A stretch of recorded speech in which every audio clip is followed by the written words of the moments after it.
28 जनवरी 2025 बरोज़ मंगल है। दोस्तों, इस वीडियो में दो खबरें हैं जो आपके साथ शेयर करनी है। एक खबर आ रही है दारुल उलूम देवबंद से, जो कि बड़ी अफसोसनाक खबर है, और दूसरे मौलाना सज्जाद नोमानी साहब का एक बहुत अहम बयान आपके साथ शेयर करना है। दोस्तों, पहली खबर पर रोशनी डालते हैं। दारुल उलूम देवबंद के उस्ताद हदीस हज़रत मौलाना मुफ्ती इमरानुल्लाह साहब कासमी के वालिद साहब का इंतकाल हो गया है। इन्ना लिल्लाहि व इन्ना इलैहि राजिऊन। अल्लाह ताला मरहूम की मुकम्मल मगफिरत फरमाए, अहले खाना को सब्र जमील अता फरमाए। दोस्तों, आपको बताएं कि ये जानकारी हज़रत मुफ्ती इमरानुल्लाह साहब कासमी की जानिब से ही जारी की गई है। उन्होंने बताया है कि वालिद मोहतरम आरिज़ाए क़ल्ब में मुब्तला थे, बरोज़ इतवार अटैक के शिकार हुए, अपोलो अस्पताल दिल्ली में एडमिट कर दिया गया था और आज पीर के बाद की रात यानी 28 जनवरी को रात 1:30 बजे दुनिया से रुखसत हो गए। इन्ना लिल्लाहि व इन्ना इलैहि राजिऊन। बरोज़ मंगल बाद नमाज ज़ोहर तदफीन दिल्ली के शाहीन बाग कब्रिस्तान में होगी। अहबाब से दुआए मगफिरत की दरख्वास्त है। इमरानुल्लाह कासमी उस्ताद दारुल उलूम देवबंद 28 जनवरी। अल्लाह ताला उनके वालिद साहब की मुकम्मल मगफिरत फरमाए और लवाहिकीन को सब्र जमील अता फरमाए। आप सब से भी ईसाले सवाब की दरख्वास्त की जाती है। दोस्तों, दूसरी खबर है मौलाना सज्जाद नोमानी साहब का बयान। हमारे बुजुर्गों ने आइन बनाया, अब हम सब को इस आइन की हिफाजत करनी है। मौलाना सज्जाद नोमानी।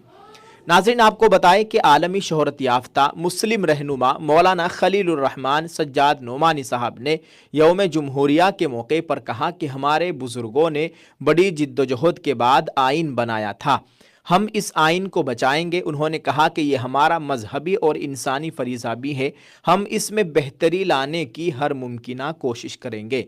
मौलाना खलीलुर रहमान सज्जाद नोमानी साहब ने कहा कि हमारे उलमाए किराम, मसाजिद के इमाम, नौजवान तलबा और ख़वातीन कौमी क़ियादत के हुनर सीखें और समझें। उन्होंने कहा कि आज के हालात में अपने मुल्क को फ़िरका परस्त ताकतों और माशरे को इंतशार फैलाने वाले अनासिर से कैसे बचाया जाए, हिंदुस्तानी आइन की बुनियादी रूह पर मुल्क का हर तबका कैसे अमल करे, ये हम सब की जिम्मेदारी है। मौलाना सज्जाद नोमानी साहब ने कहा कि मुल्क के हर शहरी को दस्तूर में दिए गए हुकूक कैसे मिले, इसकी तरबियत लेने की ज़रूरत है।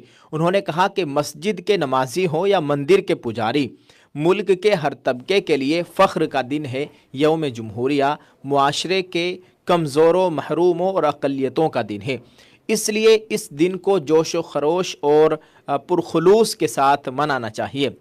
मौलाना नोमानी ने बताया कि जमहूरियत के अजीम त्यौहार यौम जमहूरिया के मौके पर मुल्क भर में फैली रहमान फाउंडेशन की शाखों में मुख्तलिफ़ किस्म के प्रोग्राम मुनक़िद किए गए।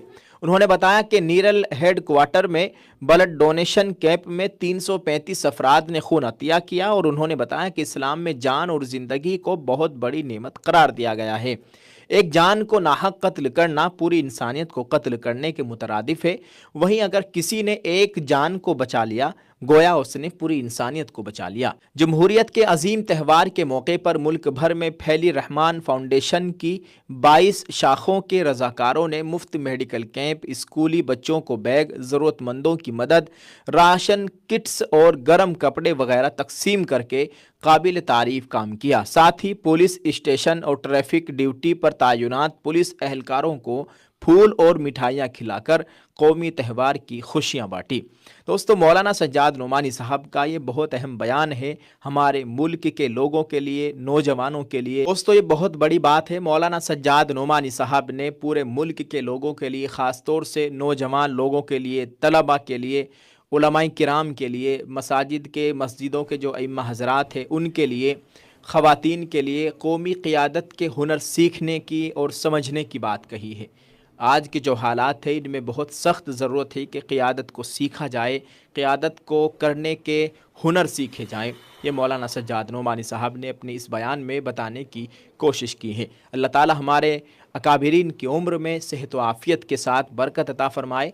आप इस ताल्लुक़ से दोस्तों क्या कहेंगे, कमेंट में अपनी राय ज़रूर पेश कीजिएगा और इसको शेयर करते जाएँ। जज़ाकल्लाह। अस्सलामु अलैकुम वरहमतुल्लाहि वबरकातुहू। अस्सलामु अलैकुम वरहमतुल्लाहि वबरकातुहू।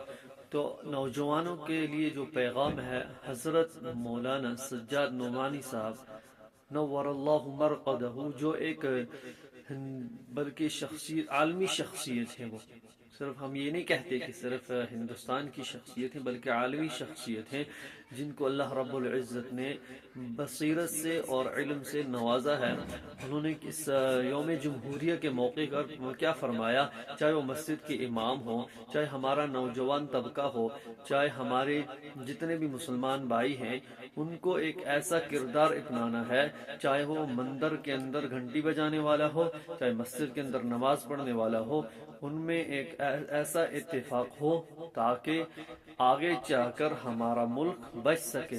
کیا ہوتا ہے، نفرت کا انتشار، نفرت کا جو آج جال بچھایا جا رہا ہے، تاکہ ایک دوسرے سے لڑائی ہو، مسلم کی اور غیر مسلمان کے آپس میں لڑتے رہیں، بلکہ ہمارا مذہب ہمیں یہ سکھاتا ہے کہ آپ ہر ایک کے ساتھ اچھا سلوک کرو، ہر ایک کے ساتھ اچھا سلوک کرو۔ یہ ہمارا اسلام ہمیں اعلیٰ اخلاق سکھاتا ہے، جیسے اللہ رب العزت نے اپنے پیارے حبیب صلی اللہ علیہ وسلم کا اخلاق قرآن سے بتایا۔ قرآن کے اندر اللہ تبارک و تعالیٰ فرماتے ہیں انک لعلی خلق عظیم، کہ بے شک آپ کے اعلیٰ اخلاق کیا ہیں، بہت اعلیٰ ہیں۔ تو ہمیں جب اللہ اپنے محبوب کے اخلاق کو کیا کر رہا ہے، بلند کر رہا ہے، ہمارے نبی نے ہمیں یہی سکھایا ہے کہ ہر ایک کے ساتھ اخلاق سے پیش آؤ، ہر ایک کے ساتھ بھائی چارے سے پیش آؤ۔ یہ مت سمجھو کہ یہ غیر مسلم ہے، مسلم ہے۔ جہاں کہیں آپ کے پڑوسی، حضرت حضور صلی اللہ علیہ وسلم نے فرمایا اگر آپ کے پڑوسی غیر مسلمان بھی ہیں، وہ مسلمان نہیں ہیں، تب بھی آپ کو ان سے مسلمانوں جیسا سلوک کرنا ہے، جیسے اللہ کے نبی صلی اللہ علیہ وسلم نے فرمایا کہ پڑوسی کا خیال رکھو ہر چیز میں، اور کل اس چیز کی پوچھ ہوگی۔ تو اس لیے ہمیں چاہیے کہ ہم اپنے اخلاق کو اچھے سے اچھا بنائیں، اعلیٰ سے اعلیٰ بنائیں، تاکہ ہمارے اخلاق کی ہی بدولت ہمارا جو اسلام ہے یہ زندہ رہے، اور آگے دوسرے جو غیر مسلم ہیں، تاکہ ان کے اوپر بھی یہ اثر پڑے کہ دیکھو مسلمان ان کی کتنی اعلیٰ اخلاق ہے، اگر ان کے اتنے اعلیٰ اخلاق ہیں تو ان کا اسلام کتنا پاکیزہ ہوگا، اللہ رب العزت پھر ان کے دلوں میں خود ڈالتے ہیں۔ اس لیے ہمیں چاہیے ہم اعلیٰ سے اعلیٰ اخلاق اپنائیں، اور اس ویڈیو کو زیادہ سے زیادہ شیئر کیجیے۔ السلام علیکم ورحمۃ اللہ وبرکاتہ۔